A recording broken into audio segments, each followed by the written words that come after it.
conversation during what we're having the time we're together, please feel free if it's up and you're like, help me understand that, or if you just want to give my attention to your hand, if we need to push pause on something, please do, because I like it to be more organic. We're going to have some opportunities to you guys to interact with each other, to share with each other. This isn't going to be a fire hose and me talking at you, although I am already 10 minutes behind. So, without further ado, I do want to think about moving quickly through some of the things I want to share with you and some of the thoughts I want to share with you and what I'm excited about discuss with you guys today. So I'm going to think about what would really be some of the key ideas, so much giving you. I didn't want to come here and say, here's the 8 steps on leadership, and take that with you and figure out how to make it work. Different. It's the same title when you think about leadership, but the game is so different in this day and age in which we work with people, we work with ourselves, we work with others. So in thinking in terms of, I want to kind of back up for a minute, and I want to think about level setting. Like, what does leadership really mean to you? Instead of thinking in terms of trying to fit yourself into a 8 steps or 7 steps or a program or a process, really thinking about what does leadership mean to me? Like, who am I first? What does it mean to be me? Am I self-aware? Am I intentional about the things I do? And then how do I then think about putting something, a program, a system, and or just what resonates with me when it comes to leadership? So just kind of give you a sense of,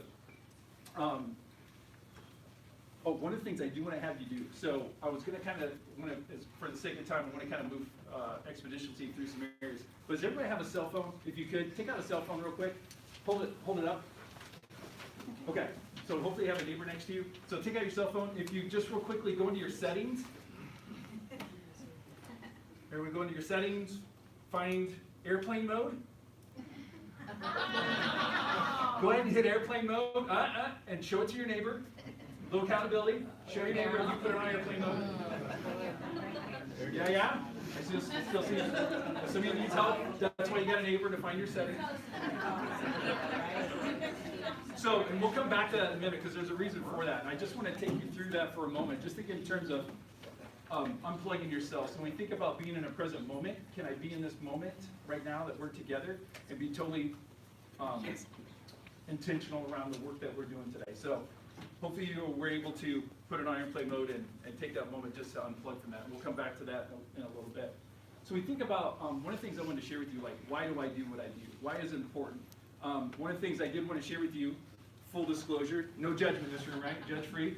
So this is my college transcript. When you think about when I was in college, and I think back to everyone I believe has an origin story. Everyone has those moments. We call them defining moments in our life, when a decision, a thought, something that we did set us on a different trajectory that made an impact on our life.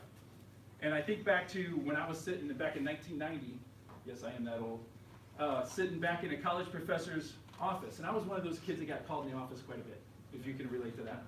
And what that means is I was the one that always got to talk to. I was like an A-B student that got C's and D's. So it was, Barry, what are you doing? You're not reaching. It was potential, it was focus, it was discipline. It was that. I heard that all through my high school career, all through even going into my college career. Because see, when I was at Ohio Northern, this was my second college that I'd already transferred to, and I changed my major 4 times. So affectionately, I say I took a 4-year degree and I crammed it into 7. I enjoyed college so much. In fact, anatomy and phys was one of my favorite classes. I took it twice. But I say that to say I was sitting in college. My college professor would get aloft, and she was a volleyball or she was a softball coach and basketball coach. And I remember having this conversation with her, and I was struggling with her class. I was failing her class. She pulled me in and just took some time to just figure out, like, asking me questions like, what are you doing? Like, what are you doing here? Like, why are you in college? What are you gonna, if you graduate, what are you gonna do? And I remember thinking at that point I had a .85 GPA that semester. My overall GPA was a 1.48. But you got to work hard to get a .85, right? I mean, you got to be really intentional to do that. And I just didn't know what I was supposed to be doing with my life. I went to college to be a doctor. I had no business with that. No business whatsoever. Didn't have the skills, didn't have discipline. I changed from pre-med to athletic training. Decided I didn't want to smell people's feet for the rest of my life. Because literally, athletic training is like tape an ankle, tape an ankle, tape an ankle, ice, muscle stim, tape an ankle, right? It's like, and I was like, well, maybe I'll go to biology. And I was just floundering. If anybody can relate to that, right? Just finding out purpose, trying to figure out come on, all of you have been there, right? It's like, what's my purpose? Like, what am I supposed to be doing? How do I leverage my talents to do that? And I remember her saying this to me. She said, I could see you being a teacher or a coach. I think you'd be really good at that. And it kind of took me back, and that stuck with me because while people had told me all through my life, especially like in high school, when I told people when I was coming out of high school, I'm going to go be a doctor, because Dr. Schrock sounds really cool, right? Dr. Schrock, you need the ER, Dr. Schrock, that sounds really good. And you know they make fat cash, right? I mean, they make some really good, so I was like, so coming out of high school, everyone's like, oh, we're so proud of you, Barry, you're going to go be a doctor. And they're like, yeah, it really fed my ego. But I had no business. Nobody pulled me aside and said, look, dude, you're like a CD student. You have no, how are you going to make it? You know what, you're going to have to make a lot of changes to be able to do, to be able to be that, to be able to be successful now. And here's a college professor who took a little time and said, hey, I think this is some skill and some talent you have. You'd be really good at that. And I thought for a moment, I said, you know what, I was a student assistant for the men's basketball team. I was kind of thinking about going education. I said, I'll give it a shot. And through that then, grades went up, got myself on track focus-wise, really found what I guess you could say would be my calling and my purpose. And the idea of that, using my talents and what I do best, helping other people use their talents to do what they best, really gave me purpose. And so from that, I started then as a basketball coach. That's me.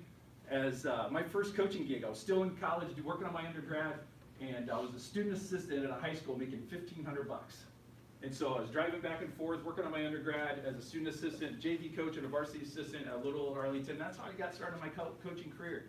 From there, I was then a head coach at OSU Lyman Tech, which is a junior college.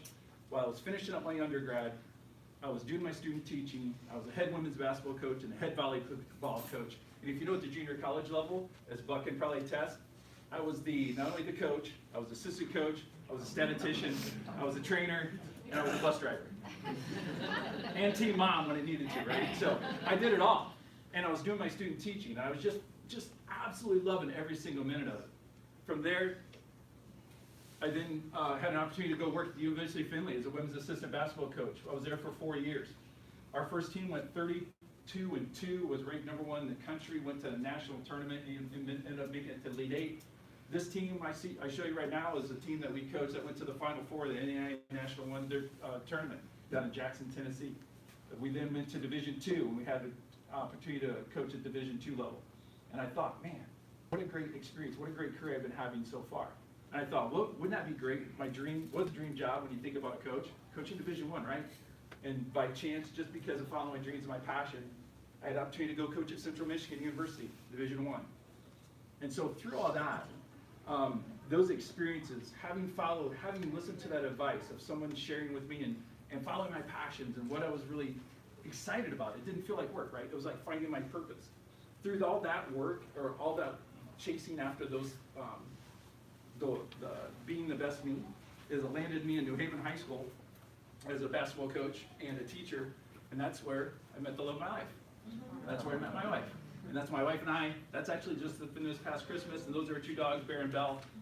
And I think back to all that, and I think, you know, sitting back in 1990, sitting in that college professor and having her say, hey, I see this in you. I think this is something that you have some talent in and some gifts, and being open to receive that. And I think back, like, what have I learned through that experience? A couple things. One is that self-awareness really gives you peace and power.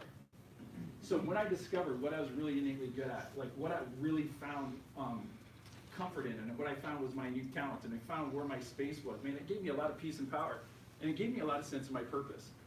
The other thing is, like, we need people in our lives to see things in us that we don't see in ourselves. We all do. And if we're open to receiving that, if we're open to coaching, if we're open to mentorship, if we're open to seeing, a lot of times you hear the term blind spot, right? If we're open to seeing those blind spots that people see in us and listening to people pull out those things, you have people in your life, in your circle, that can pour into you and allows you to find and discover what your true purpose is. So when you think about one of the things that I like, this John Otterberg quote, it says, the most important task of your life is not what you do, but it's who you become. And I say that from the standpoint of we become such a doer society. It's do this and do that. And what happens is that we so focus on doing these things. I got to go to high school and get this college or high school diploma. I got to go to college and get a college degree. I got to do this. I got to get this job. I got to climb the corporate ladder. And we do. And at some point we stop and reflect back on me. I feel, and then we tie our self-value, our self-worth to what we've done. How do I feel about me based on where I am in life? And if we're not in a spot where we feel like we've accomplished something, then we sometimes don't think we're any good. And it's backwards. We've so messed that up. And our being us shouldn't flow through doing things. Our being us the doing things should flow through who we are first. So you think about, how do I be me? How do we stop for a moment, push pause on all this doing? And we just think about, well, who am I? Like, what do I stand for? What do I believe in? And who am I really at my core? So one of the things I want to think through or talk through today is really thinking about, how do we push ourselves to really, we hear this term like being uncomfortable. I don't know how you get comfortable with being uncomfortable, because that doesn't quite resonate with me, but what I will say is, I want to challenge us today is think in terms of this. When we have those uncomfortable moments, where our growth comes from is in that moment. It's in that uncomfortable moment. And we have two choices. We can either step into that uncomfortableness and embrace it, or we can step back to where we were going to be safe.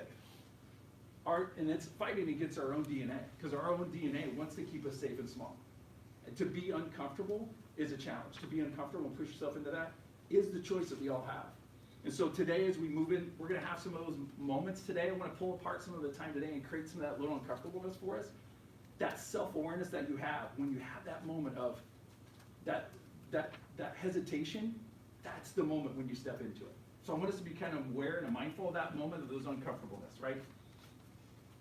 So just by show of hands, I'm just curious, how many of you at the end of this, when our ride is over, when our song has been sung, how many of us at the end of the day, don't we all want to like slide into home base? Like after the game's over, don't we all want to win? I mean, just by show of hands, at the end of all this, don't we all want to win? How many of you want to win? Just at the end of the day, right? Say, I did everything. We're a little bruised, we're a little tattered, we're a little dirty. But at the end of it, when we slide into home base, man, and say, man, I won, right? I hope all of you raise your hand, because that is a good indication is exactly how you see the world through your lens around you, right? Is that we all want to win. And that's why you're here today on a day like today. It's coming down because you're like, if I get one little thing that can help me win in the things that I'm doing, being me, and that makes it all worth it, right? So a couple of things we're going to talk about today. Hopefully you have a handout and you have a feedback and comment card. So on that handout, just kind of an outline of taking you through some of the things we're going to talk about today. I want to talk about self-aware and intentional. So when you think about level setting, and if you don't have one, just raise your hand and we'll make sure my lovely assistant, which is my wife, can get one to you. So there's a handout, an outline, and a half-sheet feedback comment card. So we're going to talk about self-awareness and intentional. I want to talk a little bit about the 3 pillars of leading present, and then talk about how to be your best self in the most challenging situations. So when I thought about what can I really share that I think it would be something maybe we haven't talked a lot about, and or if we're just going to stop for a moment and level set and think about how do I be the best me? 2 things. One question you should always ask yourself is, am I aware? How self-aware am I? Am I really self-aware? Do I really understand me at my true core, my essence? And then also, am I intentional? That intentionality is something that's crucial for anybody that wants to win. For all of us that want to be at our best and want to be a high performer, being highly self-aware and being extremely intentional are 2 keys that lead to you putting yourself to be in a position to be your best self. So we think in terms of, if we keep the complex simple, there's only 4 things that we know we can train. There's only 4. We know we can train our mind. We know that we can train our body. We know that we can train our craft. And we know we also, and what my personal belief and what I believe in is you also can train your spirit.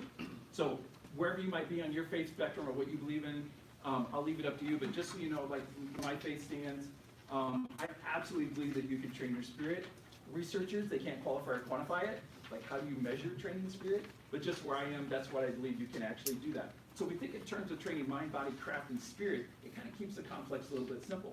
So then the question is, how do you go about every single day training each one of those? Because if you leave it to chance and or if you're not intentional and self-aware of where I am in training each of those and I'm not intentional around it, you just leave it to chance. And sometimes it works and sometimes it doesn't. Sometimes we get it right and sometimes we miss out on it. So when we think in terms, I'm going to talk about training craft today. And I'm really not going to talk about training body.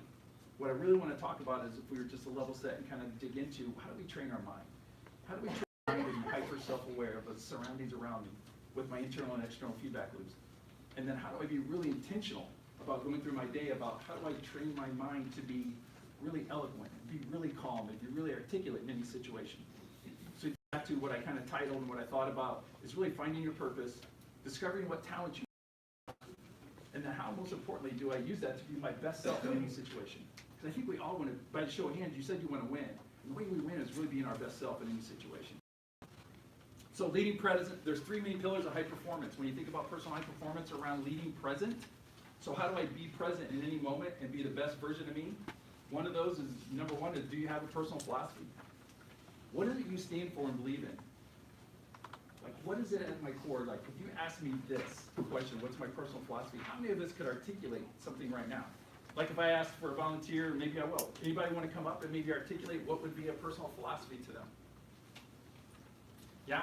I'll do it. Yeah? Right here. No, but I had two people raise their hand. But no, thank you. One other.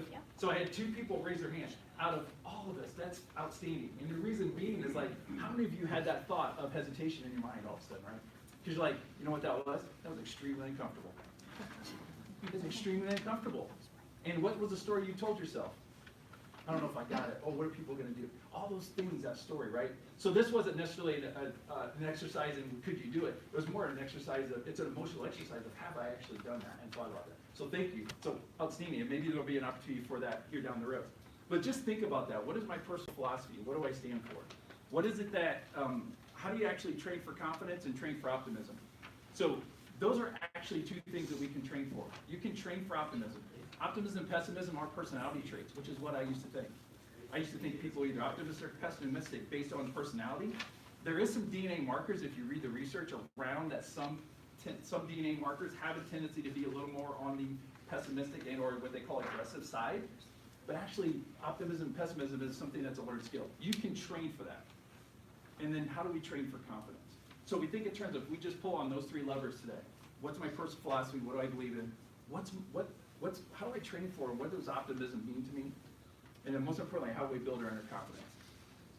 Jay Shetty said this, and I thought this was such the work that I do and the work that Josh and I do, is you think in terms of just the idea of like, we actually don't know what we need in our life until we first know who we are. We first got to know who we are. It's really difficult to say what's the best leadership for you, what's the best professional growth that I need to have. I'm not sure until we really get to a sense of like who you are at your core. Like, what do you believe in? Are you training for confidence? Are you training for optimism? Where are you on the spectrum of your leadership? Before we can really think about putting some ideas and some strategies around you, right? So if we think in terms of that, how do you become self-aware? How do you find your talents? So a couple things, and maybe some of you, have anybody taken like a personality assessment? Yeah, Strength Finders, personality assessments, those things. If you've taken those, outstanding. That is part of the journey around how do I become self-aware. How many of you took it and then thought that was nice and then threw it in the drawer and haven't seen it in a while? Come on, you know you all have, right? Especially if you've been involved with a company, especially like their HR. So a lot of times, nothing against HR, but sometimes it's like, we did this, we took it, we checked it off the box. Somebody read it and they thought, man, that felt really good. And then 2 weeks later, like, just go right back to what we've always done and how we've been, right? Without having intentionality behind it. Self-awareness is great, but without intentionality of how I'm actually using and applying it, it kind of goes unused, and we just go right back to what we call our home base. You can do personality assessments. The one thing at Clifton Strengths is a platform that Josh and I use is a little bit different because personality is how you kind of think and feel. When you look at what, from a Clifton Strengths or the Strength Finders perspective, it's really about performance. So when you take how I think and feel and you stitch together with what's my innate talents that allow me to perform at my best, that creates a really powerful story of who you are. Really powerful story about how you show up in the world. How can I be at my best? That awareness of those is part of it.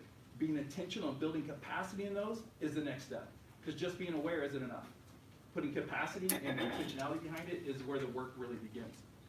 Reading, journaling, reflection, meditation, actually getting involved in prayer. Prayer is a great way to become more self-aware, getting in tune with your spirit and whatever your beliefs might be, getting in tune with what God might be saying to you, what God might be leading you, or just having time to reflect on, man, how am I doing today? How's the work that I've been doing really impacting me? Getting a coach or a mentor is key. When I go back to my story, having someone that just sat down and took a little bit of time to pour into me, be able to help me see things that I didn't see in myself is really critical for self-awareness. So we think about what the definition of a talent is. Talent is an actually occurring pattern of thought-free behavior that can be productively applied. So when you think of talent, if I were to ask some of you, like, what do you see as, what are your talents? We might say something like, I can multitask. I'm really good at meeting deadlines. I can play the piano. Some of those things we think about as talents, but when you think in terms of, we just keep it as a broad spectrum of what is it that I have that's naturally occurring within me. Talents are innate. It's what we're born with. that allows me to productively apply them in a really positive way. So when we think in terms of what's strengths building versus weakness fixing, John Clifton 40 years ago asked the question, what if we stop fixating on what's wrong with people and we started thinking about what's right with them? So what goes against conventional wisdom is we've kind of gotten stuck in this weakness fixing mindset of looking at what's wrong with me and how I fix it. And we think that that's a capacity for excellence. And what we really know to be true is that's not the case. Weakness fixing can prevent failure. It can lead to some success, but it doesn't lead to your capacity for the best version of you. If you think in terms of the two ends of the spectrum, if I have a glass that's got just a third of it in there, and I got a glass that's completely full, weakness fixing is like taking that 1/3 of a glass and trying to turn it into a full glass. I can get a little bit out of that. There's a little bit of capacity or material in there for me to work with, but I can never be its best. It can never be a full glass. When I think in terms of my talents and my strengths, what you have is your talents and strengths. That's where the capacity is. So if I'm highly self-aware of where I have that capacity for the best version of me, where do we want to put all our time and effort? On that end of the spectrum, right? And before, or what we typically happen is, a lot of times we'll work for 6 months, we'll sit down with our supervisor, and we'll go through a performance review. And they tell us, here's the things I liked, here's the things that weren't so good. The things that weren't so good, I'm gonna give you books, I'm gonna give you a mentor, I'm gonna send you to conferences, and we're gonna kind of build capacity in the things that aren't going so good. And we think that that will lead to high performance. We know that that can be successful, but it's not gonna lead to the best version of you. So if we flip the script and say, don't forget about weaknesses, by heavens, no, we're not saying that. What we are saying is thinking in terms of, what if instead of putting 80% into that, what if I put in 80% where my capacity is to be the best version of me? What if I spend intentionality around building my capacity around my personal assessments and my talents and my personal philosophy and building training optimism and building and training my confidence? What if we did that? What could I accomplish now? Is that my capacity for being the best version of me? Absolutely is.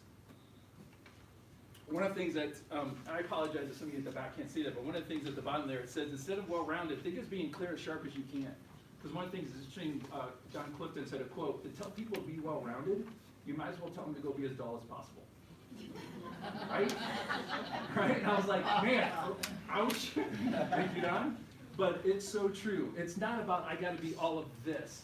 It's all about, how can I be the best version of me? How can you be the tip of the spear to be the best you? And then well-roundedness means, or in the capacity of building capacity of people around you that can build out the areas that you're not so good at. But without that self-awareness, then we're just leaving it to chance. So, glimpse of your talent. How do you kind of get a sense of where my talents might be if you've never taken like the Clifton Strengths or any type of those assessments? Think about a time when you did something that came so effortless to you, and then at the end of it, you like had tons of energy. Like, I did this and it felt so good. It didn't feel like work. It just felt like, man, it was really good. I had tons of energy. Think about who was I with, where was I at, and what was I doing. Those can give you a glimpse into what talents you might have. And then think on the other end of it. When did you walk out of a meeting or walk out of an interaction with somebody and you're like, oh my gosh, that drained the fire right out of me, right? It's like, holy smokes. What were you doing, who were you with, and where were you at? So, and this is gonna seem really simple, but stop doing all of that, right? Those things that drain you, and think about where's my capacity to work in those spaces that give me tons of energy. You can still flex over to those areas, right? So we think in terms of, I get a lot of times people like, I know it's a shocker that I'm an extrovert. Shocker, right? But when a lot of times introverts, like on Myers-Briggs, eyes will look and they'll say, man, Barry, I can never do what you do. Because I'm an I and you're an E. But why should we put boxes around ourselves? We call them self-limiting beliefs, right? And all of a sudden you put yourself in this box without self-awareness of saying, well, I'm this and I'm not that, and you've just limited your capacity. Because here's the thing, any introvert could do what I do. I just do it so naturally because it's innate to me. And this is, to me, it's like respiration, it's like breathing. This to me is like fun, it gives me tons of energy. An introvert might get up here and say at the end of it, it's like, oh my gosh, walking in this room and meeting a bunch of people drains me. Doesn't mean you can't do it. Doesn't give you an opportunity to opt out of what you can do. It just means that I know where my home base is. I know how to flex and do the things that I'm not so good at, but I know that where my strength is, where my capacity for being the best version of me is. So what are your two feedback loops? Like when you think in terms of how self-aware am I? We all have these two feedback loops. They're either internal or external. And when we think in terms of feedback loop, we want to think in terms of External feedback is who do I listen to, who gives me advice, where do I go and get my capacity for building leadership internally in me, and then we have an internal feedback loop. So internal is really important. That's where self-awareness and intentionality comes from. Internal feedback is how much time do you stop for a moment and just think about what you think about. How much during our day do we think about what we think about? Internal feedback loop, like, how am I doing right now? Like, what's my thought habits? Like, what's my body sensation? Because where does action come from? When we take a thought, which is the language of the mind, and we take an emotion, which is the language of the body, and we put those two together, that's where action comes from. I think I'm frustrated right now. I feel really tense in this meeting. Guess how I'm going to act? Right? So when we think about taking a moment to get really good and create a strong inner experience around our internal feedback loop, that then allows us to aim it outward, to go do things and link arms with other people, to go do the things that we're doing in and out of our personal and professional spaces. The most challenging thing I will say for your external feedback loop is to make sure 100% that the people you're getting feedback from love you, care about you, and have your back. If you're looking for feedback on social media, if you're looking for feedback from the colleague at the water cooler at your work, you're missing a boat. Because what happens is we go out and we look for that external feedback loop and we bring it back, and if we don't have a really strong inner experience, whatever they're telling us, we take for the truth without knowing who we are. And it messes up our programming. It really can derail us around the idea of the sense of who we are and how we show up in the world around us. So be really mindful of those internal, external feedbacks. So when we think about values, it's not hard to make a decision once you know what your values are. So what do you value most? When you think about personal philosophy, what do you stand for? Those are some examples of, is it health? Is it your career? Is it your family? Is it your faith? What are those things that you value most? So on your sheet, at the bottom of the front page, you'll see two columns. One says a final list and one says a working list. I want to just take a few minutes just to think in terms of on the working list, I want you to write down all of the things that you value most. And it can be off some of that list, but what do you value most? What's most important to you in your life? Just write those on that working list. Just jot down a few ideas, some quick thoughts around that. Just so you know, we're gonna socialize this with the neighbor. So if you haven't picked up your paper yet, you might want. So write down some ideas. What's most important to you? Like if I were to say I'm going to take this away from you, you'd fight me for it. Like you're not going to mess with that. That is really extremely. What are those 5, 6, 7 ideas? As you're writing those down, and some of you guys say looking at me already, so that's good. So you're like, I got this. I know it's important. Think in terms of sometimes if you, how can you group things together into maybe one heading or one group? So sometimes people put my husband or my kids or my family, my job's important, my personal growth's important. How can you take your husband and your kids and put it underneath one heading of family? You know, those types of things. Think how you might be able to group, if there's an opportunity to group some of those things together. And then lastly, once you think you've kind of landed on what you consider like your really strong list of things you value most, then on the final list side, rank them in order. Like, what's the most important to you? It doesn't mean the others aren't, like number 2 through 5 isn't important. It just means that one just wasn't number 1. So this is your value, these are your 5 values. Which one is the most important to you that's at the top of your list, no matter what? Then what's the second most, and third most, and fourth most? This is an activity called ranking your vertical alignment. And when you think in terms of having a really strong inner experience, a really strong feedback loop, this is really powerful, and it's a strong tool to use when you think in terms of how do I understand who I am and what do I stand for? What do I believe in from a vertical alignment standpoint? So if you've landed on something, you got at least 2 or 3, just turn to a neighbor, front or back, just socialize a little bit. Share your vertical alignment with the person next to you or behind you or in front of you. Go. You high.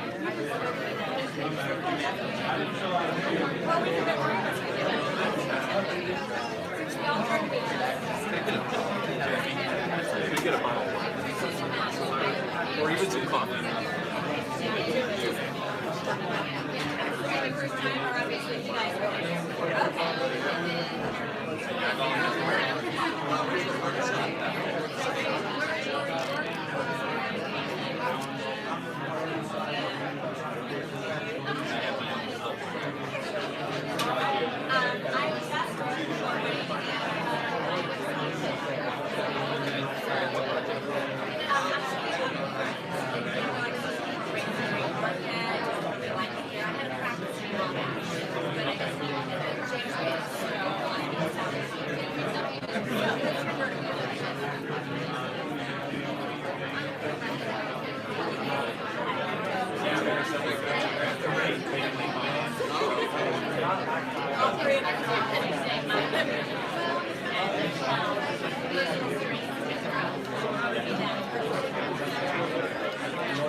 Yeah, I was like, too much coffee and donuts. Okay, so, wow, good energy in the room. Thank you, especially knowing the circumstances and everything we're doing. So great energy. Hopefully I had a chance just to kind of articulate. It sounds different when you put words behind it versus it just being a thought in your head. Some of these things you've probably had these thoughts around. Again, self-awareness and intentionality. It's about being self-aware of what do I stand for, what do I believe in. The intentionality, actually put it down on paper and then articulate to someone, powerful. Extremely powerful. This is not your final list. Keep working on this. Keep developing it. Just from a sense, and a lot of times people go up to me and say, hey Barry, well, could you share with me what your vertical line is? My number one starts with, first and foremost, is my faith. It's non-negotiable for me. It's my faith in who I know in Jesus Christ and my Lord and Savior. Second is my wife. It's non-negotiable. That is the second most important thing to me in my life. Next is me, and how I invest in me, and I spend time with me, and I make sure that I'm really intentional around spending time and who I am, and my self-awareness, my intentionality. From there is family and friends. After that is my career, business, work, and things that I do. So we think about, where do we have our vertical alignment now? I got something that's pretty rock solid. I got clarity around how I push my thoughts, feelings, and energy through something every single day. So when you step back for a moment and say, where's my vertical alignment today? And where did I start putting my energy? Did I put all my energy at number 5 at my career? And did 1, 2, and 3 starve? That's where imbalance comes from. That's where people feel like they're not having that, they're a little unsettled in their life because their vertical alignment, they haven't clarified that, they haven't clarity around it, and they haven't really intentionally put thought, feeling, and action behind it. So when I wake up in the morning, the first thing I do, I feed my faith. Second thing I do, I think about how am I going to be intentional spending time with my wife. Third, I'm getting intentional about being me. Fourth, friends and family. Fifth, then, I'll start working on my business. Does that make sense? I see some nodding heads. Articulate that, spend time on it. It's not your final list, but just make sure that you really think about, where's my vertical alignment, what do I stand for? When we think about I am, they're two of the most powerful words for what you put after them, sharply defines who you are. So what kind of person are you? I am a person who has a strong vertical alignment. I am a person that can do difficult, uncomfortable things. What is it after I am that really means a lot to you? I think these are really powerful, right? When you think in terms of, I am enough. You have the capacity in you to be the best version of you. When you first start with I am enough, because of who I am in my faith, because of who I am, based on what I understand my talents and gifts are, you are enough. You have the capacity to be really exceptional and excellent and extraordinary. So how do we train for optimism? Really, when you think in terms of just optimism, when you think about optimism, it's just really the belief, do I believe that what I'm doing is extraordinary? Do I believe that every day when I get up and aim my talents and have outstanding clarity and self-awareness and training for optimism, do I believe that what I'm doing is extraordinary? How do we go about training for optimism? I'll give you just one simple jumping in point. Working with clients and teams and organizations, one of the things is just I simply say, go be a researcher of amazing. If you've looked at any of the research around gratitude training, and maybe some of you have, Penn University has come out with some really interesting research around gratitude training. They took a group of 7 people. Strike that. They took a group of 10 people for 7 days, highly depressed. We're not talking about clinical big D depressed, but we're talking like close to hopelessness and despair depressed. And they had them do gratitude journal just for 7 days. What that means is researcher of amazing means go out as you go through your life. Am I intentional around looking at my surroundings and finding what's extraordinary? I saw someone open a door for a lady. To me, that was amazing.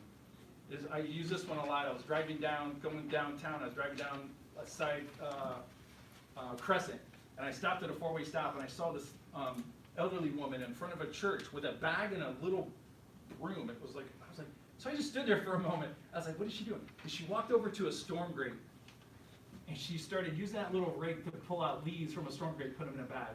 And I went, that's amazing to me, that someone would take time to do that, right? So how much time do we go through our day stopping for a moment, just recognizing what in the world around us is amazing, and then document it? They had those people do it for 7 days. When they came back, it helped offset their depression. Just the idea that the world around me and what I'm doing and moving is extraordinary. When you think about world-class performers, when you think about, like, let's look at Olympic sprinters. When they get ready on the world stage, get ready to get in those training blocks, or those starting blocks, and they get ready to race for an Olympic medal, what do you think they're thinking? They're not thinking, boy, I sure hope I don't trip out of these blocks, and I hope I don't do this, and I hope I don't kick this, and I hope my shoe don't come in. You know what they're thinking? This is going to be amazing. I busted my chops.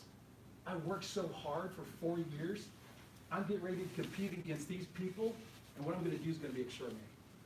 That's the mindset of how you train for optimism. Simply just be a researcher amazing. Go about your day. At the end or the beginning, just reflect on, did I find 3 things that are amazing in the world around me? Train for confidence. Where do you think confidence comes from? This is class participation. Anybody give me some feedback. Where do you think confidence comes from? Experience. Yeah. I think it comes from knowing who you are. Yep, knowing who you are. Preparation. Preparation. Practice. Practice, yeah. Experiences. A lot of times people say, well, it's from experience, Barry. I've done this before, and since I've done that, I'm getting ready to do this. Since I've done that, I should be able to do this. So, expectations, yeah, absolutely. So I've done this before, I should have that. So past experience, absolutely. Those are key indicators or key parts of building our confidence. Where I believe, and some of the people that I've studied with believe where confidence comes from, is confidence 100%, I believe, comes from what you say to yourself. It's your inner voice. It's the stories that we say to ourselves. So we think about the intrinsic and extrinsic factors that we have around confidence. Those are important. Because you can't fake it till you make it when it comes to your internal confidence. Because your subconscious mind knows. If you haven't done it, it knows. You can't fake out your subconscious mind, right? But when you think in terms of how do I build capacity with my own confidence, it's those stories we tell ourselves every single day. So if we were to pull back and say, how intentional am I? Taking a moment to be self-aware of thinking about what I think about. If we're not mindful of those thought habits that we do, we're just winging it. And sometimes we're a hot mess. And sometimes we're really good. But it's just leaving it to chance. Research estimates that we have between 60 and 80,000 thoughts a day. Estimated. It depends on which side of the psychology you look at when it comes to those thoughts. Is it just the thought of, I'm not going to go down that road, but let's just say this.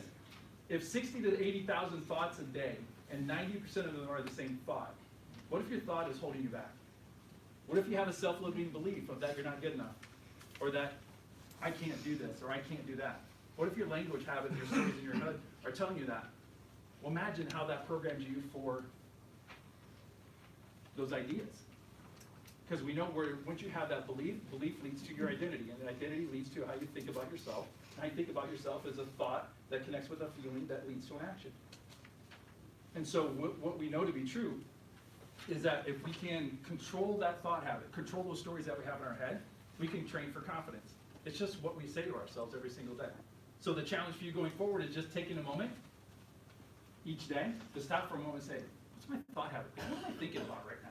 What's the story that I'm telling myself? When I asked you to raise your hand if you want to come up and share your personal philosophy, what was that story you told yourself that kept your hand down? Right? It was that uncomfortableness. Because you're like, oh, I don't know. I've never done that. I don't know if I can. Maybe people judge me. It's all those things we have, right? So if we can stop that story for a moment and reprogram it for success, that's when we connect it with an emotion that leads to an action. So training for confidence, some simple things to do. It's just aware, identify, and change. Aware, identify, change. So when we think about building confidence, one is, am I aware of my thought habit is right now? What is that thought that I'm having? Identify that thought. What is it that's actually going on? What's the story I'm telling myself? And lastly, change the story. How do I change that to be what I want it to be? The key question to get to that point is ask yourself this. Well, how do I want it to be? How do I actually want this moment to be? Because it's playing out in my head a certain way, but how do I actually want it to be? So if your thought that you're having in a moment is like I'm frustrated or I'm tense or I don't know if I can do this. Man, what's that thought I have? Am I aware of that thought? What is that? And how do I change it? How do I want it to be? I want to be calm. Okay, I can do this. I'm a person that can do difficult and uncomfortable things. My confidence and my chops tell me I can do. Changing that story allows you then to connect it with a different emotion, so now we can act the way that we want to act. Make sense? Okay. So why is it important that we do this? We think in terms of our brain and our minds. Our brain is the hardware, our mind is the software. We're fighting against our own DNA when it comes to what we do every single day. We're fighting against our own DNA. Our DNA wants to keep us safe and small, which is our hardware. When you think in terms of hardware, software, if we don't take time to program our software, our hardware wins every time.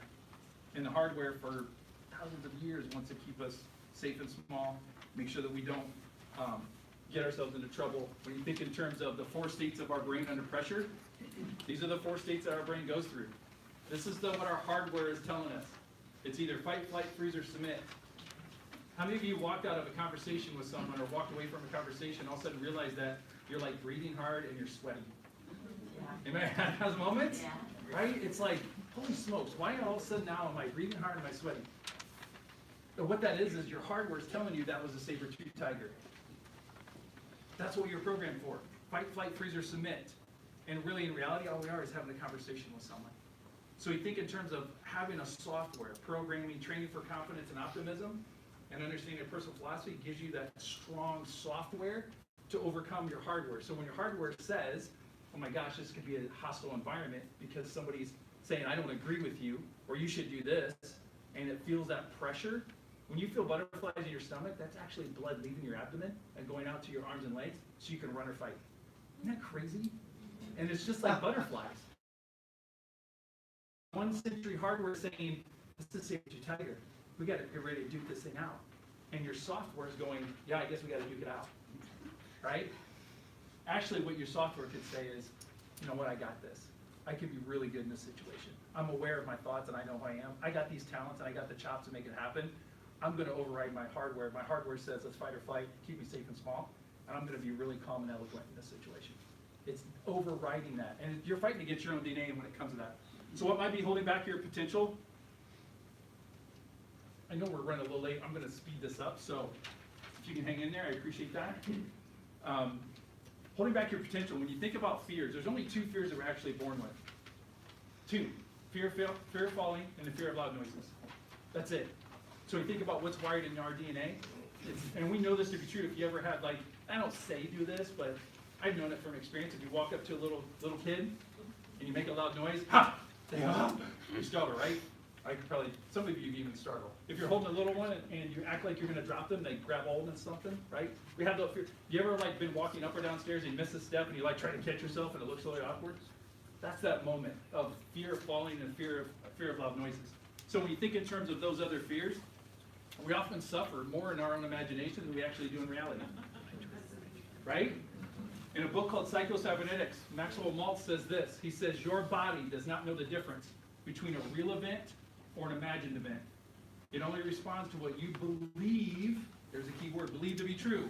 Let me say that again. Your body doesn't know the difference between real or imagined. It only reacts to what you believe. What is your belief around that fear? How do we know this to be true? How many of you have been dreaming that you've been falling and you started yourself awake? Right? Or that someone's chasing you and it's like, it hit me right here, right? Yeah, that's the thing.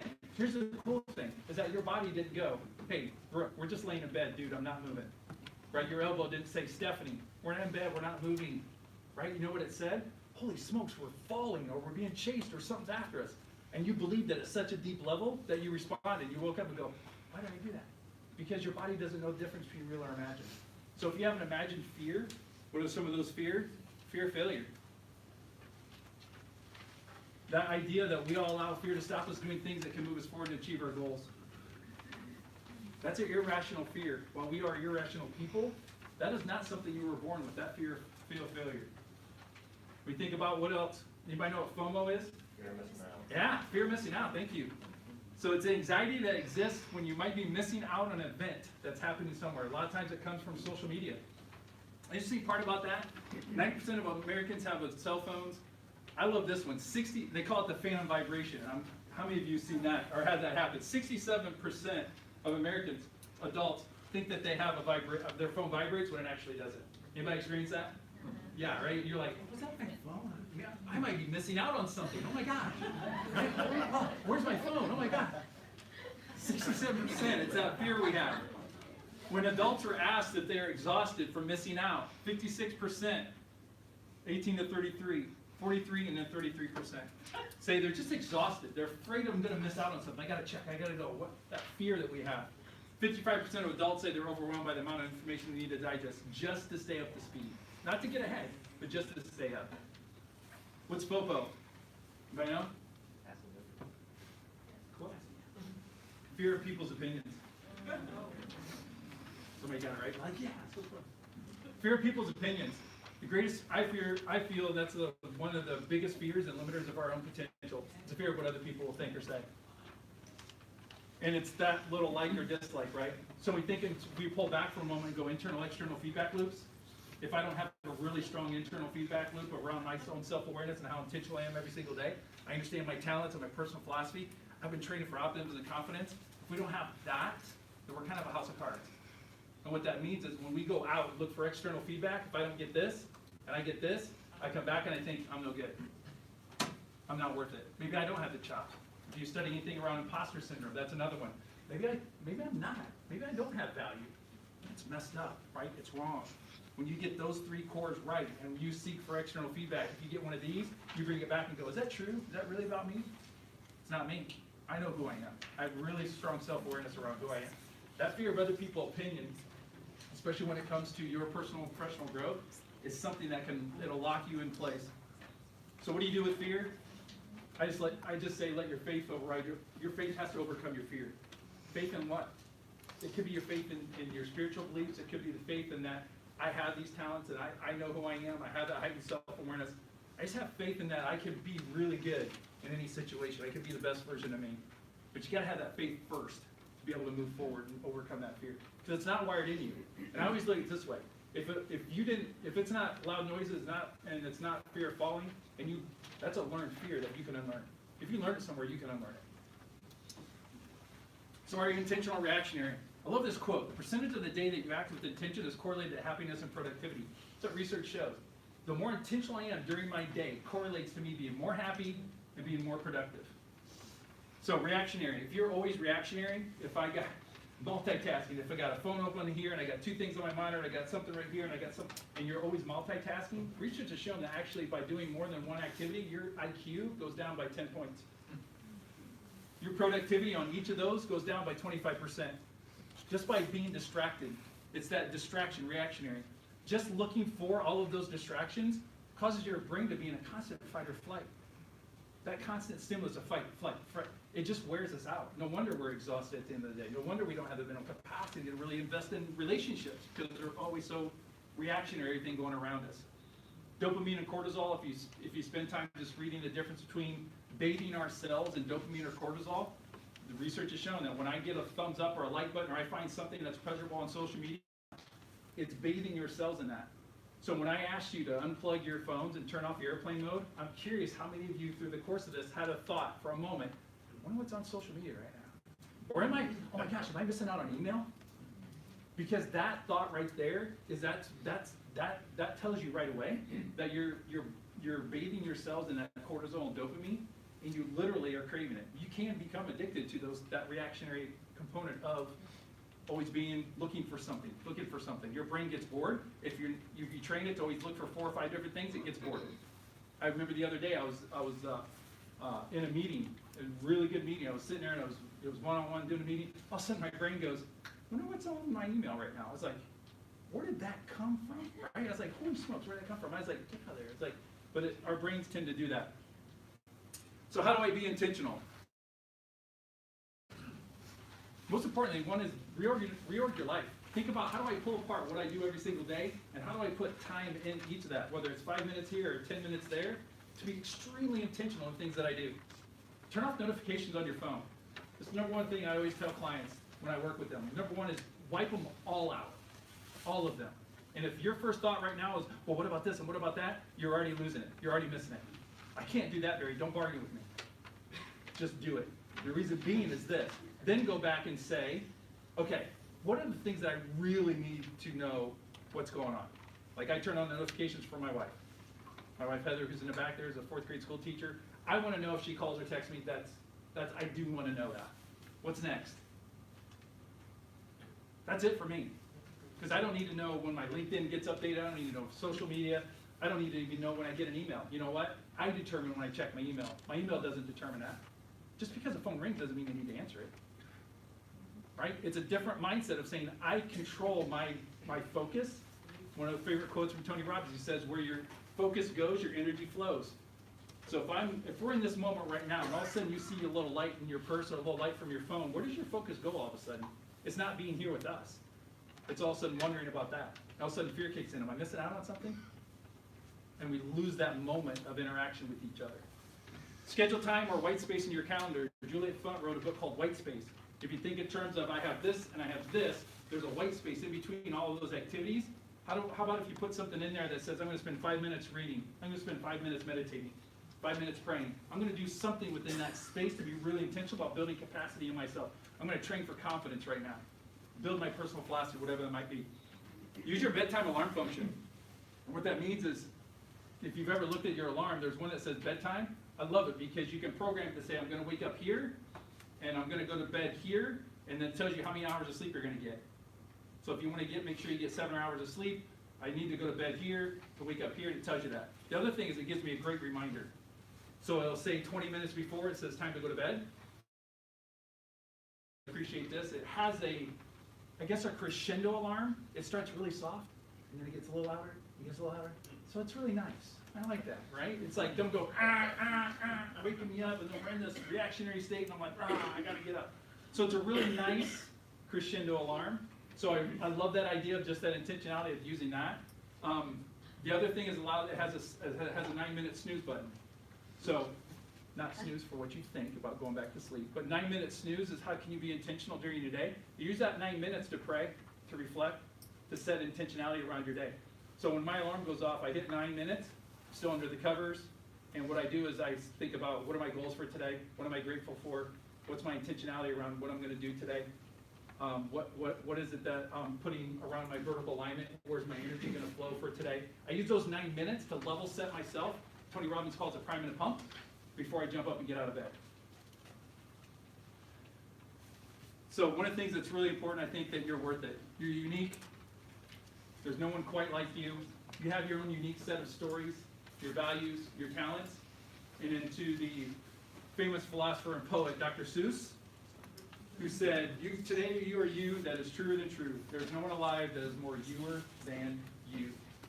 So as we wrap up, and I appreciate you hanging in there, one of the feedback cards that you have, one of the things I just wanted to share with you and just kind of give as a thank you for allowing me to be on the stage and thank you for coming today, is I want to give you some free giveaways.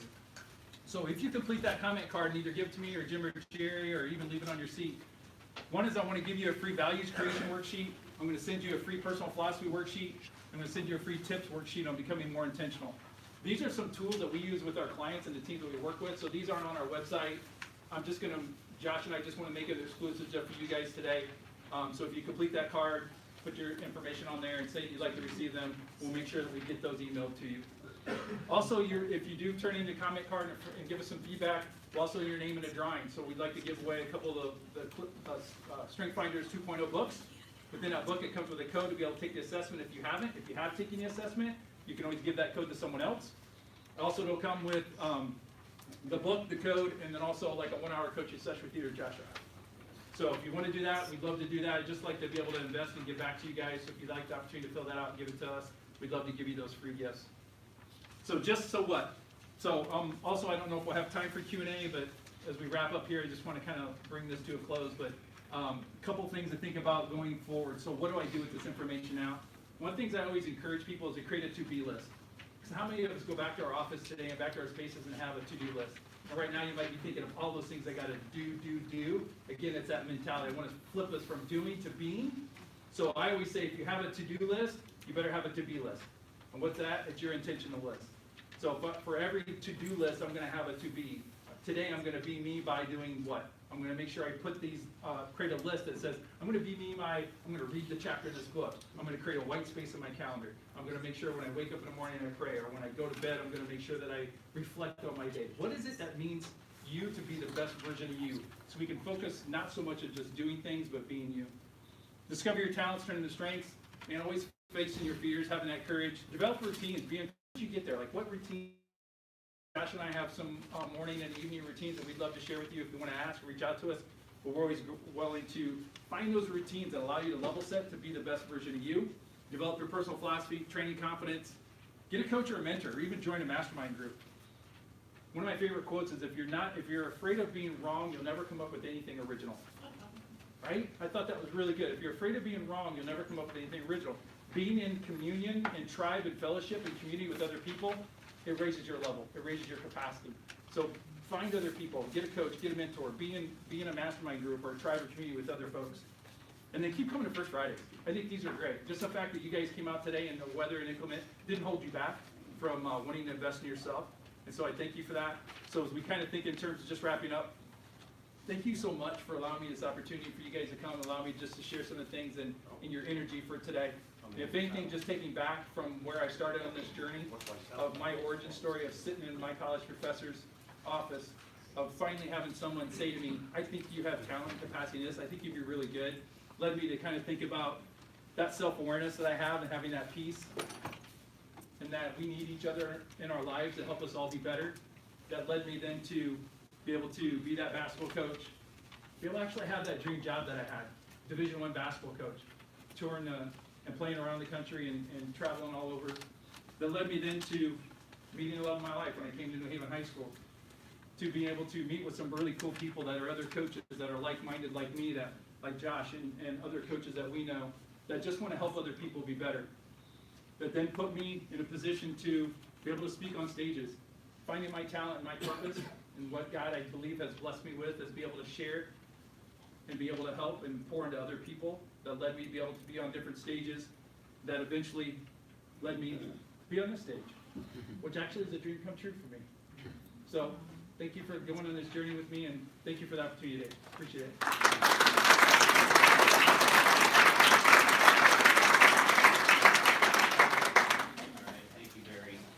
I said before, I've got firsthand experience of the kind of work that Barry does. I brought him in to work with me and my team going through strengths. We have some great coaching sessions, and we're about ready to launch that with 4 more people from my team. It's a very valuable tool that can help you guys become better. He used that term a lot. He's passionate about helping people become better, and I'm telling you firsthand, that's exactly what he does. A couple of really quick announcements.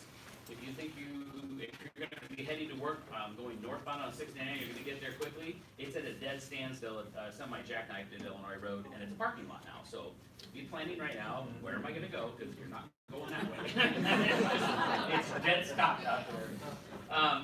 Everybody on your chairs today received a copy of the Fort Wayne ink spot. These were provided to us by the man who owns and publishes this, who's here today, Mr. John Dortch. If you've read our website, you saw the article that I wrote about him. And then if you'd like to subscribe, which I am a subscriber, he even put a subscription card there. What I love about this and what he told me at breakfast a couple of weeks ago, we all have opinions about our society. This will change your opinion about a segment of our society. A lot of positive stuff that goes on.